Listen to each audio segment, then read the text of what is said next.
जय हिंद दोस्तों, वंदे मातरम, भारत माता की जय। मैं आपका अपना मोहंती यादव और आप देख रहे हैं एन इंडियन अपडेट। दोस्तों, आज के अपडेट में हम बात करेंगे अपने चिर परिचित पड़ोसी पाकिस्तान के बारे में। हमारा ऐसा प्यारा पड़ोसी जिसने ऑपरेशन सिंदूर में अपने गाल पर ठीक ठाक थप्पड़ खाने के बाद में एक ऐसा काम किया जो शायद विश्व में पहली बार किसी देश ने किया है। मतलब पिटने छिटने के बाद भी अपने जनरल को प्रमोशन देकर के फील्ड मार्शल बना दिया और पूरी दुनिया कहती है उसे फील्ड मार्शल। अब जैसा कि आप जानते हो कि 1947 से पहले पाकिस्तान नाम का कोई देश नहीं था।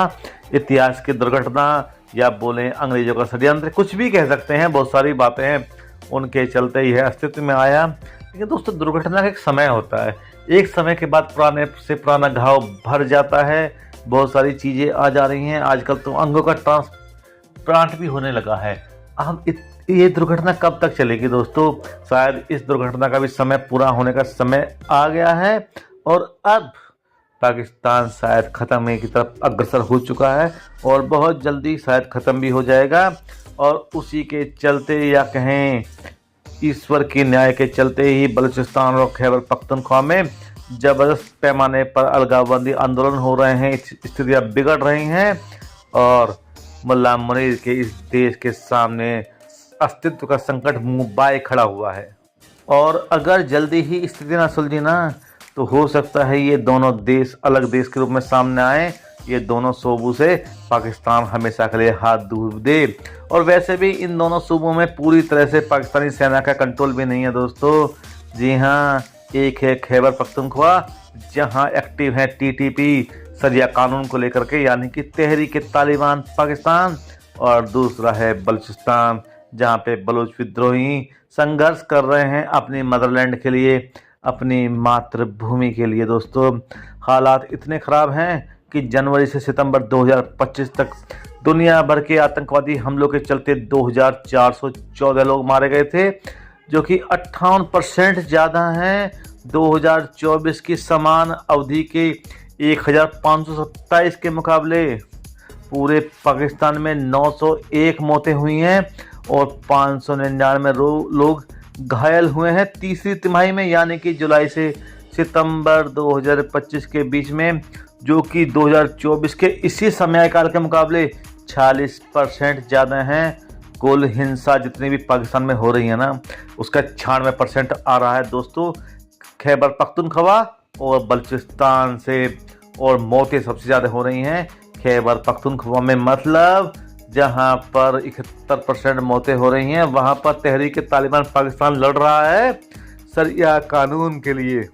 अब इतनी बड़ी चीज़ों के बीच में पाकिस्तानियों को थोड़ा खुश होने का मौका मिला था दोस्तों दुबई एयर शो में, जब हमारा तेजस विमान क्रैश हुआ था।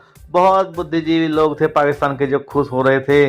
अब जिस देश के सामने इतनी सारी समस्याएं हों, वह कभी कभी तो खुश हो ही सकता है, चाहे वह दूसरे के दर्द में ही सही, लेकिन खुश होना तो बनता है। खैर, वो खुश हो रही है, जिंदगी वापस ट्रैक पर आ गई और फिर हालात खराब होने लगे हैं। क्या खराब तो पहले से ही चल रहे हैं, और जैसा कि मैं आपको बता चुका हूँ, सेना भी कई इलाकों में घुसने की हिम्मत नहीं कर रही है दोस्तों। और कारण तालिबान, तहरीक तालिबान के अलावा अफगान तालिबान भी बड़े पैमाने पर खैबर पख्तूनख्वा के हिस्से पर अपना क्लेम करता है। और वहीं बलूच विद्रोही भी पाकिस्तानी सेना के अत्याचारों से तंग आकर के हथियार हाथ में उठाए घूम रहे हैं। और वो तो और भी ज़्यादा गुस्सा हैं, क्योंकि वो गुस्सा हैं बलूचिस्तान के संसाधनों पर। जिस तरह से पाकिस्तान चाइना को हैंड ओवर करता जा रहा है ना, उसके चलते वहाँ और भी ज़्यादा गुस्सा हो रहा है। और पाकिस्तान अपने आप को तो ठीक कर नहीं रहा भाई। अरे, अपने लोगों को समझा बुझा, इस्लाम के नाम पे बना हुआ देश है भाई, उसी के नाम पर समझा ले। सारा ठीक रहा भारत के सर पर फोड़ रहा है और भारत से संबंध जोड़ रहा है कि इन दोनों इलाकों में जो भी कुछ करवा रहा है वो भारत करवा रहा है। और पाकिस्तानी सेना के नए आका या पुराने आका और नए फील्ड मार्शल असीम मुनीर ने तो इसके लिए एक नया शब्द ही इजाद कर दिया है, और इस शब्द का नाम है दोस्तों फितना अल ख्वारिज। फितना अल ख्वारिज, जी हाँ दोस्तों, एक ऐसा तानाशाह बोलें या जनरल बोलें या फील्ड मार्शल बोलें या कुछ भी बोलें दोस्तों, जिसे मिलिट्री टैक्टिक्स के अलावा सब कुछ आता है। और इस्लाम तो मिलिट्री टैक्टिक्स से बहुत ज़्यादा वो जानता है। पूरी कुरान याद है, इसलिए इसे मुल्ला जनरल भी बोला जाता है। दोस्तों भाई तू फौजी है, फौजी टैक्टिस सीख लेता तो ज़्यादा अच्छा रहता। तू कुरान को आगे रख के लड़ रहा है। अरे वक्त गुजर चुका है जब लड़ाइयाँ धर्म के नाम पे लड़ी जा सकती थी, जीती जा सकती थी। आज तू इंडिया से लड़ने की बात कर रहा है या किसी से भी लड़ने की बात कर रहा है, अपने ही लोगों को संभाल लो ना। खैबर पख्तूनख्वा में और ये बलूचिस्तान में तो तुम्हारे ही लोग हैं, तुम्हारे धर्म को मानने वाले लोग हैं, फिर भी तुमसे अलग जाने के लिए बैठे हुए हैं। कारण जिस काम के लिए तुम हो ना, उस काम के अलावा तुम सब कुछ कर रहे हो। और पाकिस्तान के लोग इतने अच्छे हैं, उनकी संसद भी इतनी अच्छी है, उन्होंने संविधान संशोधन करके पाकिस्तानी जनरल यानी कि मुल्ला मुनीर फील्ड मार्शल को राष्ट्रपति से भी ज़्यादा पावरफुल बना दिया है। और उनके लिए सबसे मुश्किल, सबसे बड़ा टास्क है पाकिस्तान को एकजुट रखना।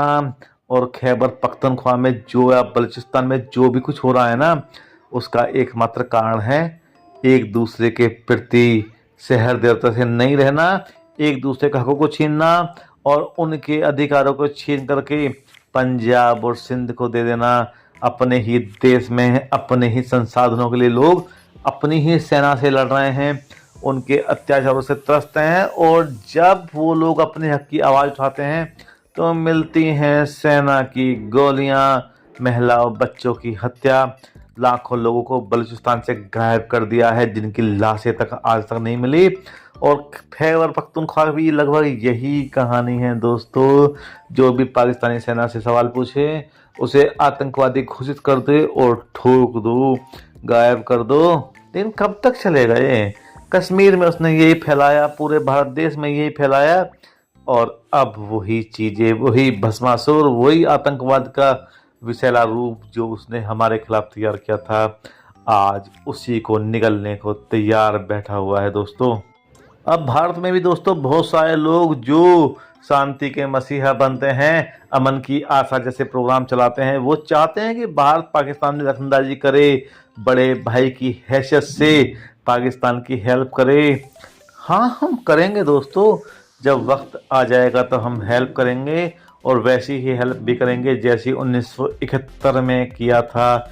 ऐसी मेरी बहुत तमन्ना है, भारत एक बार फिर उन दबे कुचले लोगों की हेल्प करे, जैसे हमने 1971 में बंगालियों को हेल्प किया था ना, और उन पाकिस्तान के अत्याचारों से निकाल करके बांग्लादेश बनाया था। वैसे ही हम एक बार फिर हिंगलाज माता के बच्चों की रखवाली करें, खैबर पख्तूनख्वा के लोगों को भी अधिकार दिया जाए कि वो पाकिस्तान के साथ रहना चाहते हैं या नहीं रहना चाहते।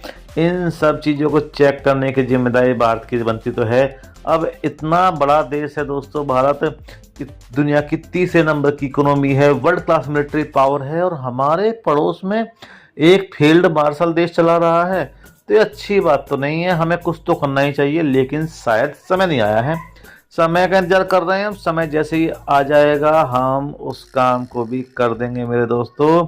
और तानाशाह के समय में सबसे बड़ी प्रॉब्लम ये होती है कि सुनने वाला कोई नहीं होता है। अगर यहाँ पर एक इलेक्टेड गवर्नमेंट ढंग से काम कर रही हो और जनता उससे खुश ना हो, तो 5 साल बाद जनता इलेक्शन के दौरान अपना गुस्सा निकाल करके शांत हो जाती है, चीज़ें कंट्रोल में आ जाती हैं। लेकिन दोस्तों तानाशाह के टाइम में ये ऑप्शन ही नहीं है।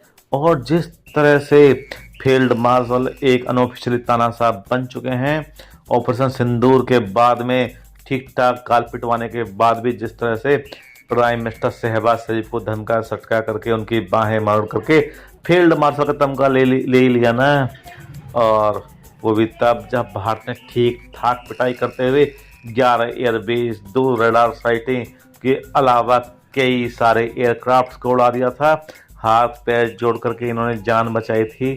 उसके बाद भी आपदा में अवसर ढूंढते हुए असीम मुनीर मुल्ला जनरल दुनिया में सबसे शक्तिशाली, या बोलें ऑपरेशन सिंदूर में अगर किसी को व्यक्तिगत फायदा हुआ है ना, तो वो मुल्ला मुनीर को ही हुआ है। और पूरी तरह से शानदार तरीके से आज तानाशाह बन चुके हैं दोस्तों। जबरदस्त फायदा उठाया अपनी ब्रांडिंग की, प्रेसिडेंट ट्रंप के साथ में लंच भी कर लिया, फील्ड मार्शल को संवैधानिक दर्जा दिलवा दिया, और पाकिस्तान का चीफ ऑफ डिफेंस फोर्सेज यानी कि CDF भी घोषित करवा दिया। भारत की CDF के तर्ज पर दोस्तों पाकिस्तान का सबसे ज़्यादा ताकतवर शख्स बन के उभरे हैं मुल्ला मुनीर, और हो सकता है मुल्ला मुनीर के हाथ में ही पाकिस्तान का भविष्य हो, यानी कि इतिहास की दुर्घटना को ठीक करने का क्रेडिट कल मुल्ला मुनीर को ही दिया जाए।